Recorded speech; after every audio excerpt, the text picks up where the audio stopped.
Good morning my dear students. Recorded class में एक बार फिर आपका स्वागत है। आज आप लोग मुहावरे नामक पाठ को पढ़ेंगे। पाठ 13 है मुहावरे।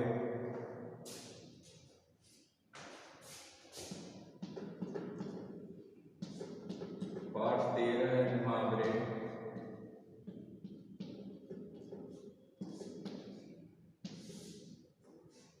मुहावरे क्या होते हैं?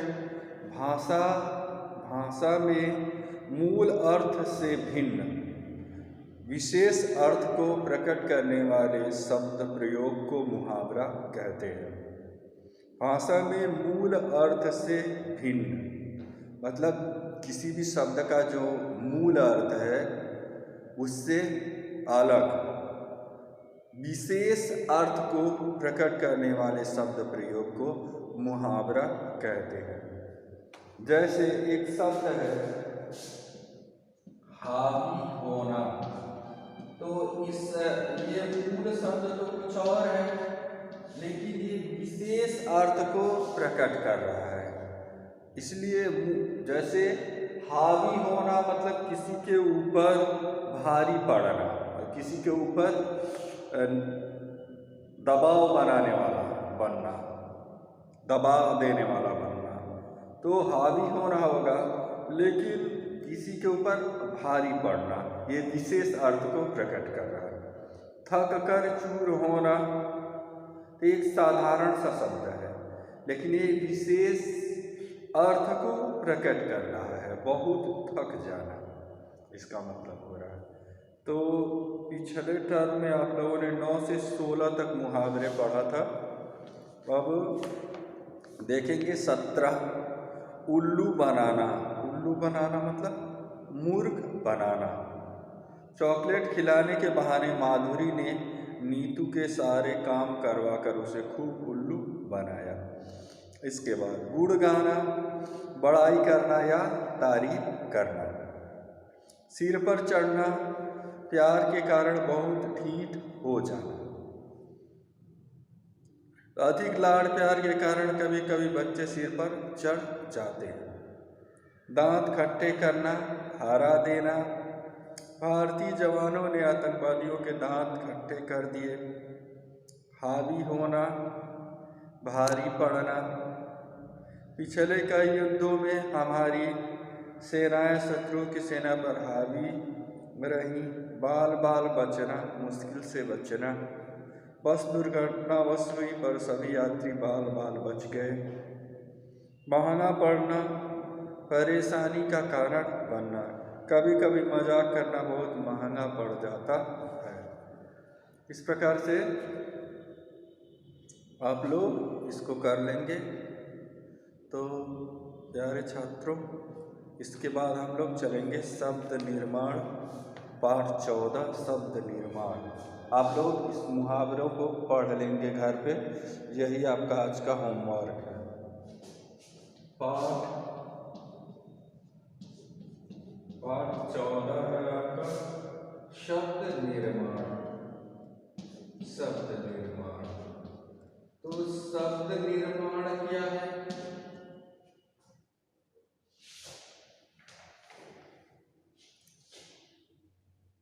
तो शब्द निर्माण की प्रक्रिया क्या है? सबसे पहले हमारे मुंह से आवाज ध्वनि निकलती है, फिर हम लिपि के पास जाते हैं, तो उस ध्वनि या आवाज को हम लिपि के माध्यम से लिखते हैं। उसके बाद हम इनको हम वर्ण कहते हैं। फिर वर्णों का संयोग होता है तो शब्द बनते हैं। फिर शब्दों का सार्थक योग होता है तो वाक्य बनता है। इस प्रकार से शब्द निर्माण की प्रक्रिया होती है। तो आइए हम उपसर्ग, बच्चों हिंदी में उपसर्ग और प्रत्यय से नए नए शब्द बनते हैं। इस पाठ में हम उपसर्ग और प्रत्यय द्वारा शब्द रचना के बारे में जानकारी प्राप्त करेंगे। उपसर्ग में उपशब्द का अर्थ है निकट बैठना। किसी शब्द में उपसर्ग जुड़ने से उस शब्द का अर्थ बदल जाता है। उपसर्ग क्या है? देखिए,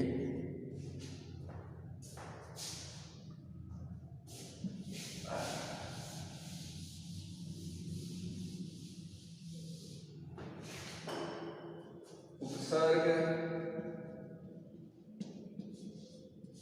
एक शब्दांश है,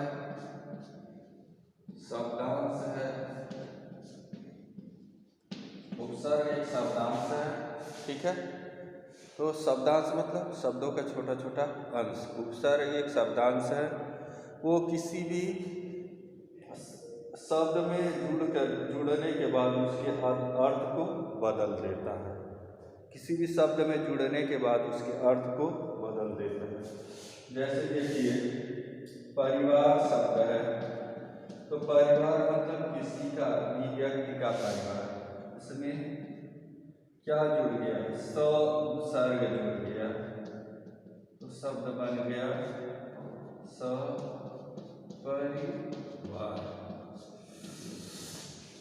इस प्रकार से उपसर्ग में उपशब्द का अर्थ है निकट बैठना।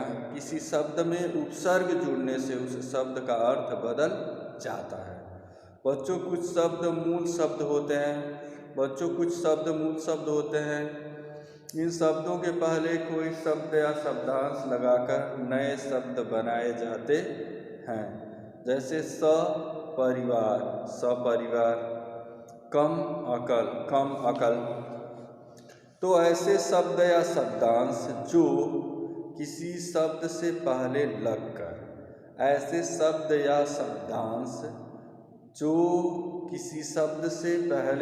लगकर उस शब्द के अर्थ में परिवर्तन ला देते हैं, उन्हें उपसर्ग कहते हैं। ऐसे शब्द या शब्दांश जो किसी शब्द से पहले लगकर, इसको समझिए,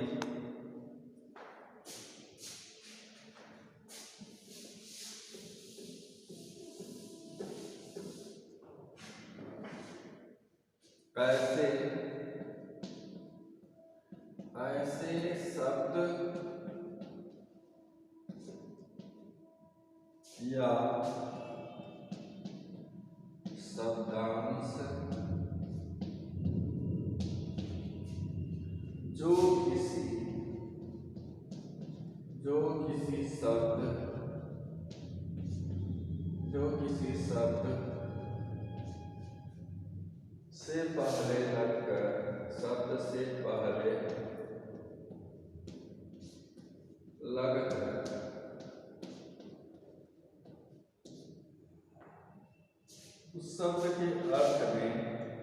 किसी शब्द से पहले लगकर उस शब्द के अर्थ में परिवर्तन ला देते हैं।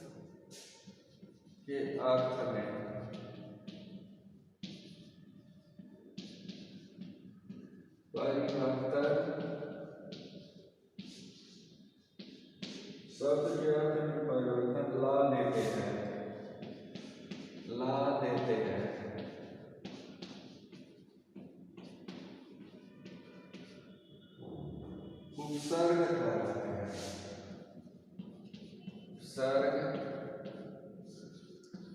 कहलाते हैं। उपसर्ग कहलाते हैं। तो ऐसे शब्द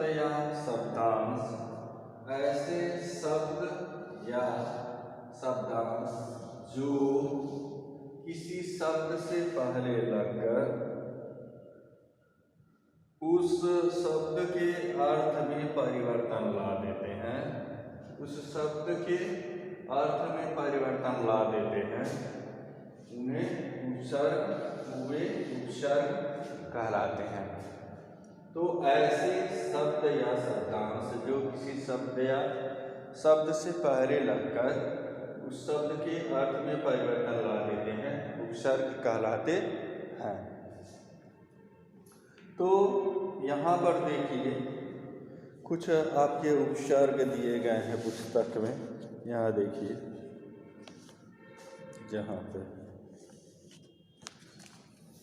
पहला है अप मतलब बुरा या हीन या अनुचित, अनु पीछे, अभाव, अन नहीं, अध आधा, उप छोटा, दूर बुरा, सु अच्छा, कु बुरा, स अच्छा, प्र आगे, निषेध कम थोड़ा। तो इस प्रकार से आप आज इन उपसर्गों का ये अर्थ है और इनसे नवीन शब्द बनेगा। अप मतलब बुरा, हीन या अनुचित, अपमान, अपशब्द, अपयश, अपशकुन, इससे शब्द बना। अनु मतलब पीछे, अनुरूप, अनुज, अनुकरण, अनु पीछे समान, अनुरूप, अनुज, अनुकरण। अभाव नहीं, अज्ञान, अन्याय और असत्य। अन नहीं, अनपढ़, अनजान, अनमोल। अध आधा, अधपका, अधखिला, अधमरा। उप छोटा, उपवन, उपनाम और उपग्रह। तो इस तरह से पेज नंबर 75 को भी आज आप लोग पढ़ेंगे और मुहावरे नामक पाठ को भी घर पे पढ़ लेंगे। धन्यवाद, थैंक यू।